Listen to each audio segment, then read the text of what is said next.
जितने भी cricket fans हैं उनको मैं रिकमेंड करूंगा ये जो वीडियो है फ़हीम अशरफ की, जो पाकिस्तान के ऑलराउंडर हैं, वो ज़रूर देखें। आपको पता चल जाएगा कि पाकिस्तान की टीम में मसला क्या है और ख़राबी कहाँ पैदा हो रही है। सबसे पहले मैं कहूँगा कि आप ये ज़रूर वीडियो देखें, उसके बाद फिर बात करते हैं। नाम ले सकते हैं रोहित शर्मा का, जोस बटलर का, लिविंगस्टन का, मिलर का ले सकते हैं। आप मुझे विलियमसन का 200 का स्ट्राइक रेट दिखाएं, विराट कोहली का दिखाएं, जोए रूट का दिखाएं। बस I think they are there to win the matches. Maybe it's been a long time. ये देखें, ये ऐसे प्लेयर हैं जिनके इर्द गिर्द टीम खेलेगी।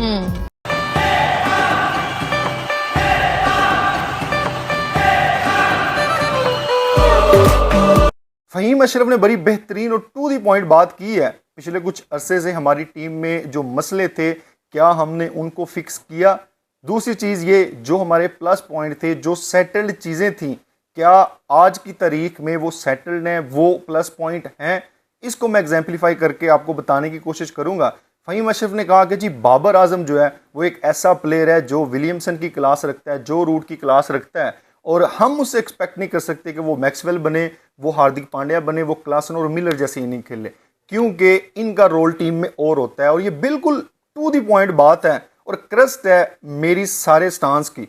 अब बाबर आजम जो प्लेयर है वो क्रीज पे खड़ा होगा, उसके जो अराउंड प्लेयर्स हैं जो फ्री होके खेलेंगे, जिनके पास फ्रीडम होगी कि वो रिस्क ले सकते हैं, वो रिस्क लेंगे, वो एक्सेलरेट करेंगे इनिंग को, और बेस बन के एक एंड पे बाबर आजम टिका रहेगा, डीप लेके जाएगा इनिंग को। ये बाबर आजम का काम है और वो अपनी इस चीज़ में कंसिस्टेंसी भी दिखाएगा। क्रिकेट का एक सादा सा असूल है कि अगर आप चाहते हैं कि कंसिस्टेंसी हो रन्स में, तो आपकी एवरेज जो है वो ऊपर होगी, स्ट्राइक रेट आपका कॉम्प्रोमाइज़ होगा। और आज की क्रिकेट में अगर 100 से कम है या 90 से कम है तो वो गलत बात है। दूसरी तरफ अगर आप स्ट्राइक रेट ज़्यादा चाहते हैं तो आपको जो एवरेज है वो कॉम्प्रोमाइज़ मिलेगी। 50 की एवरेज के साथ आप नहीं खेल सकते अगर 200 स्ट्राइक रेट के साथ आपने खेलना है। तो क्योंकि ये टीम गेम है, सारे प्लेयर्स ने अपना रोल प्ले करके टीम की सक्सेस में पार्टिसिपेट करना होता है।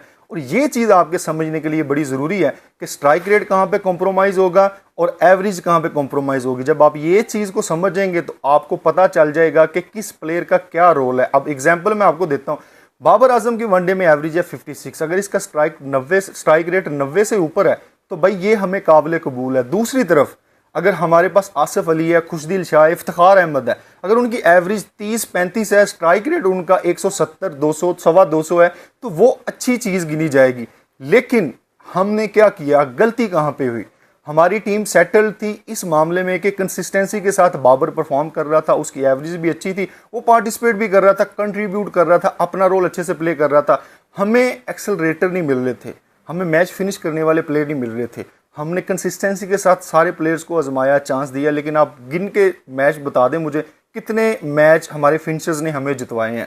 अगर ऊपर से जो है वो हमारा इमाम परफॉर्म करता था या जो फ़खर है वो परफॉर्म करता था, बाबर एंड तक लेके जाता था, हम जीतते थे। जो हमारे फिनिशर्स हैं उन्होंने कोई 2-3 मैचेस के अलावा हमें कोई मैच नहीं जितवाया।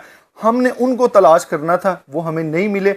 सारा पाकिस्तान जो है इन इन्फ्लुएंसर्स, जिनको क्रिकेट का नहीं पता, ये जो एक्स क्रिकेटर्स हैं जो व्यूज़ के पीछे भागते हैं, इन्होंने सारी कौम को बाबर आजम के पीछे लगा दिया कि बाबर आजम का स्ट्राइक, इन्होंने सारी कौम को बाबर आजम के पीछे लगा दिया कि बाबर आजम का तो स्ट्राइक रेट कॉम्प्रोमाइज़ है। सारी दुनिया जो है मैक्सवेल का स्ट्राइक रेट देखें आप, जो है कैरन पोलार्ड का, हार्दिक पांड्या का, क्लासन का, मिलर का, इनके स्ट्राइक रेट देखें और बाबर आजम का स्ट्राइक रेट देखें।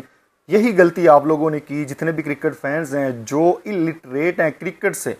उन्होंने कहा जी वाकई आप बात तो ये ठीक कर रहे हैं, लेकिन बात का जो प्रिंसिपल था वो प्रिंसिपल ही गलत था कि आप गलत प्लेयर को गलत प्लेयर के साथ कंपैरिजन कर रहे हैं।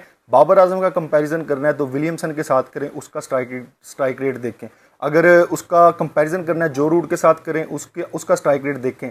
स्टीव स्मिथ के साथ करें, उसका स्ट्राइक रेट देखें। विराट कोहली के साथ करें, उसका स्ट्राइक रेट देखें। और इनकी फिर एवरेजेस जो है वो कंपैरिजन इनका करिएगा, फिर आपको पता चलेगा। अगर आपने इनका स्ट्राइक रेट जो है वो कंपैरिजन करना है उन प्लेयर से जो मैंने आपको बताया जिनके स्ट्राइक रेट अच्छे थे, तो भाई उनकी एवरेजेस फिर निकाल लें कि बाबर आजम जितनी उनकी एवरेज है, उनकी एवरेज किसी की 30 की है, किसी की 35 की है, किसी की 37 की है, इससे ज़्यादा एवरेज नहीं होगी।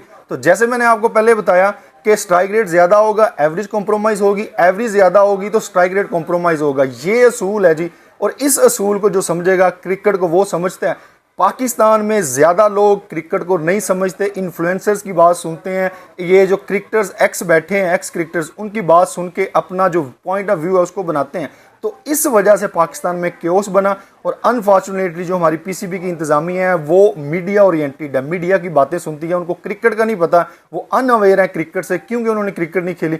इस तरह के फैसले पिछले 1-2 साल से हुए जिसकी वजह से हमारी क्रिकेट को नुकसान हुआ। जो सेटल्ड चीज़ें थी वो भी हमने गंवा दी और जिनको हमने तलाश करना था, बेहतर करना था, फिक्स करना था, वो हमसे पहले फिक्स नहीं हो सकी। क्रिकेट बेहतर कैसे होगी? सबसे पहले चेयरमैन वो लाएं जो क्रिकेट को जानता है, फिर मीडिया बेस्ड सिलेक्शन ना करें, मीडिया की सुन के अपने डिसीजंस ना लें, कोई विजनरी बंदे लेके आए पीसीबी में जो अपनी राय रखते हैं और उनकी राय जो है वो एजेंडा बेस्ड ना हो, वो इम्पार्शल हो, वो अनबाइस्ड हो।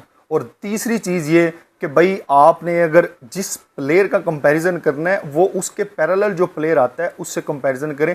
बाबर आजम का मैक्सवेल से कंपैरिजन ना करें, खुशदिल शाह का मैक्सवेल से कंपैरिजन करें। बाबर आजम का कंपैरिजन करना है तो बाबर आजम का जो रूट से कंपैरिजन करें। इसी तरह खुशदिल शाह की अगर आप कहते हैं कि खुशदिल शाह की एवरेज नहीं अच्छी, वो स्टीव स्मिथ जैसी एवरेज होनी चाहिए, वो केन विलियमसन जैसी एवरेज होनी चाहिए, तो वो भी चीज़ गलत है। उनका स्ट्राइक रेट उनके साथ जो है वो कंपेयर करें, आपको पता चल जाएगा। छोटी सी ये बात ये है कि आप इन इन्फ्लुएंसर्स को सुनना बंद करें जो आपको गलत गाइड करते हैं। फुरकान भट्टी उसमें शामिल है, अहमद शदार एक्स क्रिकेटर है, कामरान अकमल है, इन लोगों को व्यूज़ के अलावा कुछ नहीं पता। तो ये रॉन्ग नंबर्स हैं, इनकी बात सुनने की बजाय आपको मैं एक बंदा रिकमेंड करता हूँ, सलमान बट। क्रिकेट की जितनी डेप्थ में जाके और टेक्निकलिटीज़ उसको पता है। मेरा नहीं ख्याल कि हमारे किसी एक्स क्रिकेटर को जो एक्टिव है और इतना डीपली ऑब्जर्व करके वो अपनी राय देता है, वो बेहतरीन राय देता है, उसकी राय सुने और फिर अपना पॉइंट ऑफ व्यू जो है वो बनाएं।